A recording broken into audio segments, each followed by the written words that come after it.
has found you at last.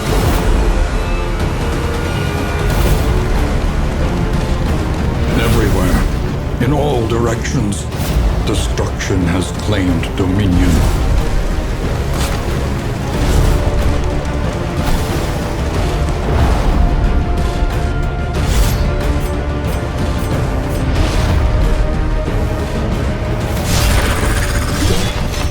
Emptiness and dissolution have wormed their way into the world.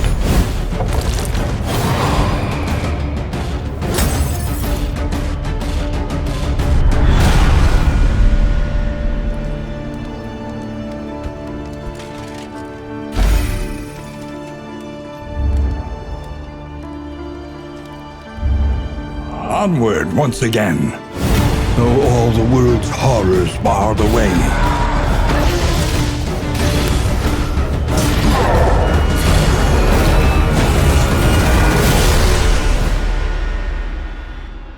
When you are ready, this rutted roadway will finally take you home.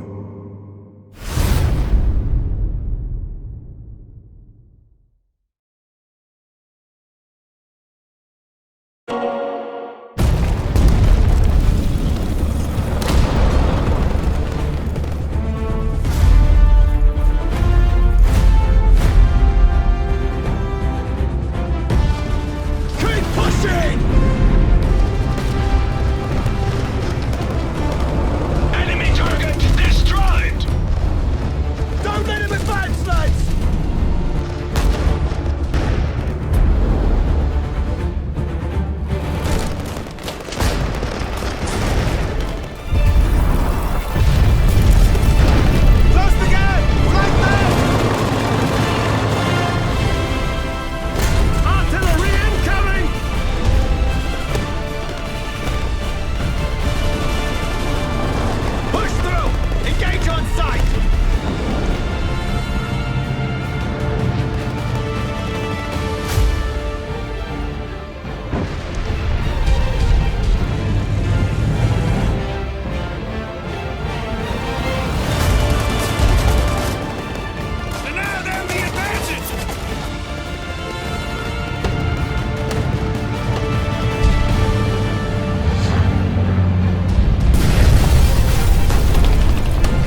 My name's Todd Darcy. I'm the solo developer at Starter Fox Studios, and for the past 3 years I've been working on a game called Falling Frontier.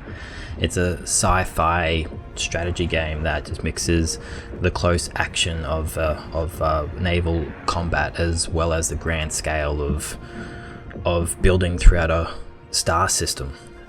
It focuses heavily on line of sight mechanics and really visceral combat systems that are layered upon each other. So you'll see projectiles bouncing off of ships, penetrating the whole way through, oxygen venting out the other side. You'll see crew trying to get out, and you'll see these really large explosions, and the ships just get torn apart by physics and they go everywhere. It's fantastic to watch. There's a whole bunch of celestial bodies and a whole range of other places to explore, like a nebula. Ships travel faster than light. They have to jump between points and they consume fuel. Crew have to eat, so they consume food, and of course ships spend munitions whenever they fire. So there's all of these logistical considerations to actually think about when you're actually playing the game.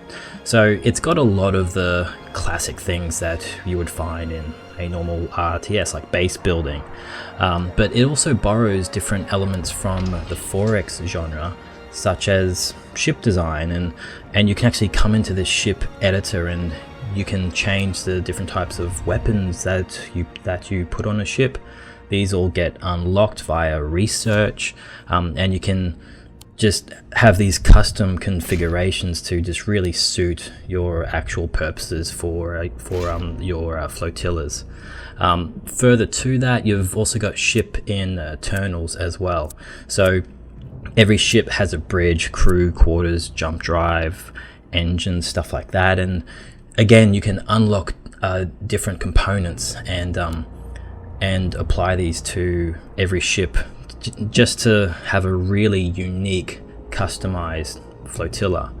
But you can also add special abilities like the ability to lay a minefield, or perhaps attach a ship to maybe the underside of an asteroid so it can lay in wait and perhaps do a bit of an ambush or perhaps do a bit of recon. There's really a whole bunch of different options, and it's just really exciting just to have all of these things jammed into sort of an old school RTS.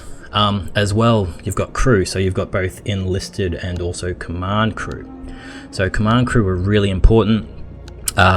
They are physical objects on the actual ships, so they can be killed, injured, and they can also be upgraded too, so they can learn perks and skills that will enhance the ships. And here we've got a ship just jumping into the combat area. As mentioned previously, they are physicalized objects, so they're going to push through different asteroids. Projectiles will bounce off of space stations and ships. Some will penetrate through and cause internal damage. Ships can be disabled or they can be destroyed depending upon what kind of damage they actually take. So you'll see ships just starting to lose control and just sort of list away into the distance. You'll see crew trying to actually just escape, which can be captured if it's an enemy crew, or they can be rescued if they're friendly crew. In the event that you capture crew, then they can be interrogated, and perhaps you can find out some different bits of information about your opponent's ship movements, or perhaps there are actual installations. So we can see this space station that's just been destroyed. You need a classic blue light for a big explosion. It's almost a requirement for a science fiction. And you just see this hulking mass just on fire with smoke and flames going everywhere. So yeah, that just kind of sums up what Falling Frontier is, just this visceral space combat experience. Thank you for taking the time to check this out, and yeah, just look forward to seeing you in game. Thank you so much. Athia is a sprawling, magical world filled with adventure and discovery.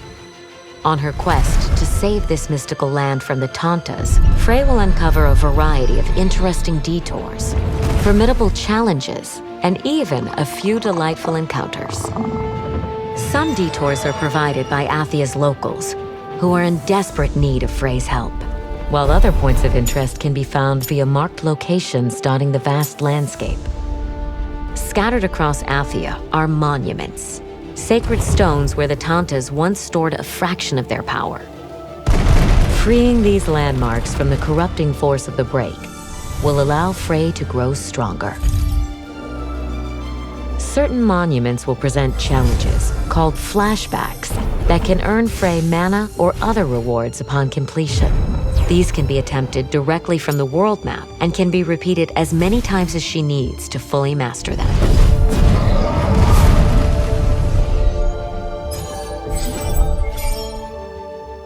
Another type of sacred spot to be uncovered are Founts of Blessing, where Frey can awaken her dormant magical abilities and learn new skills.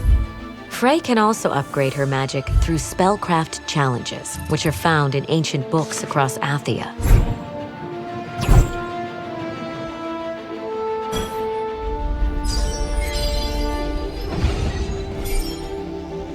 Old coins are a valuable commodity in Athia. Frey can collect them on her journey and then exchange them at trading spots for valuable items.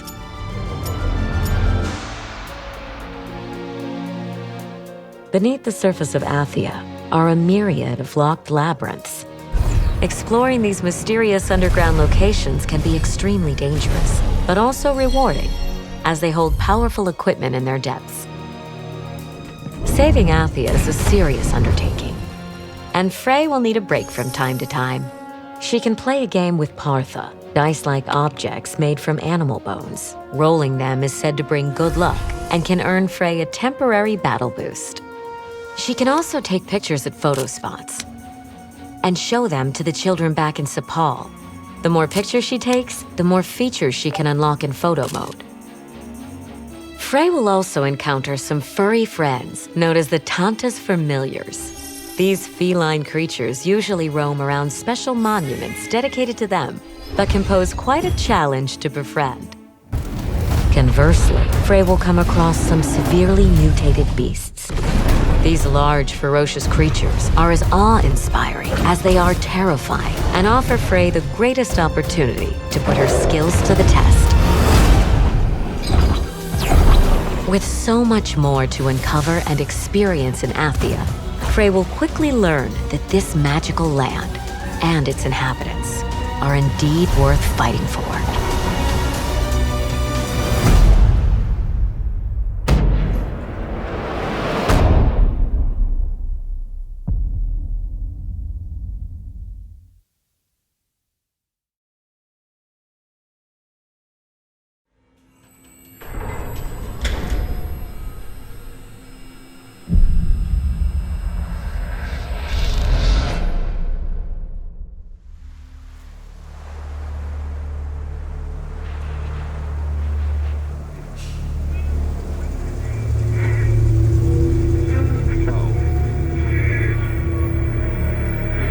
Last question, Dr. Dallin. Are you sure the perimeter surrounding the zone is really enough? If a powerful emission were to occur, we would... Listen, the zone has remained stable for years. Besides, we didn't establish the most advanced institution in human history without first guaranteeing its safety.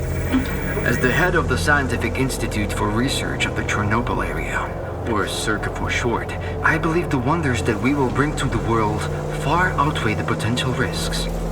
How big are these risks exactly? The zone reveals a whole new world. We can stick with the old one, fearing change. But tell me, do you want our descendants to remember us as cowards? Or as those who dared to venture forward to a new, better humanity?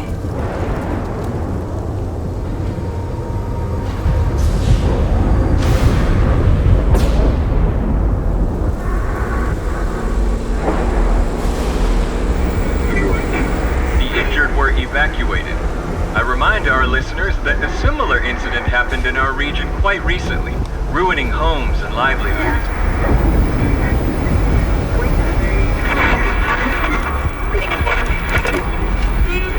However, city officials urge people to stay calm, assuring them the situation is totally under control.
Get down, son!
We were not ready for their divine judgment. We were tested, and almost everyone just failed.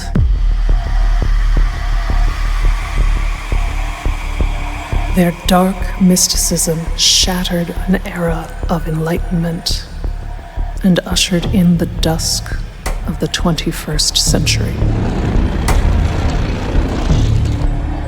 Billions of lives were lost in a heartbeat, turned to ash, and cast away in the wind. Our soldiers were gone, but our weapons kept fighting, driven by an enigma in the networks. Their surviving forces waged a desperate crusade against the machines. We became bystanders to a relentless war. Now our world is an ever-twisting nightmare. Hellish threats lurk in every whisper and shadow. There is no glory, only survival. Deliver us from this trial. Reclaim our world for mankind.